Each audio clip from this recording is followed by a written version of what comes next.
বাড়ির যত অসুবিধাই থাকুক না কেন, বাগান ছেড়ে কিন্তু আমি একদম থাকতে পারি না। তাই তো সকালবেলা একবার চলে আসি দেখার জন্য যে সব ঠিকঠাক আছে কি না। তারপরে তো বাগানের কাজ। আর বাগানে এসেই দেখি যখন পর্তুলিকাগুলো এত সুন্দর ফুটে রয়েছে, সাথে নানান রকমের ফুল, তখন কি আর ভালো লাগে নিচে গিয়ে কাজ করতে? কিন্তু করতে তো হবেই। বেশ কিছুদিন ধরে বাগানের জন্য মনটা খুবই খারাপ ছিল, তবে আজকে মনটা কিন্তু একেবারেই ভালো হয়ে গিয়েছে, ফ্রেশ হয়ে গিয়েছে। তার কারণ এত বন্ধুরা এত এত কমেন্ট করেছেন সুন্দর সুন্দর, সেই জন্য মনের মধ্যে আবারও অনেক জোর এসেছে। ঠিক আছে, আরও কিছুদিন না হোক, বাগানের জন্য একটু কথা সহ্যই করে নিই। কি হয়েছে, কথা বললেই তো আর আমি গলে যাব না, তাই বাগানের জন্য সহ্য করেই নেবো। আর এত সব কিছু হবার পর যখন বাগানে আসি, সব দুঃখ সরে যায়। বিশ্বাস করুন, এই গাছগুলোর দিকে তাকালে মনে হয় যেন আমার অপেক্ষাতেই ছিল, কতক্ষণে আমি আসবো আর ওদেরকে স্নেহের ছোঁয়া দেবো।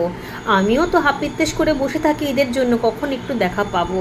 আসলে ভালোবাসাটা দু তরফ থেকে হওয়াটা দরকার। আমি যেমন বাগান বাগান করে অস্থির হয়ে পড়ি, তেমন মনে হয় আমার বাগানও আমাকে দেখার জন্য অস্থির হয়ে পড়ে।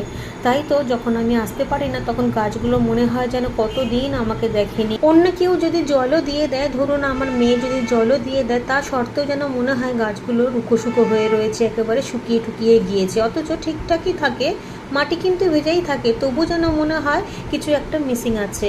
এতটা টান গাছেদের আমার প্রতি এবং আমারও গাছের প্রতি, এ কখনো কেউ আলাদা করতে পারবে না, যে যতই চেষ্টা করে যাক না কেন।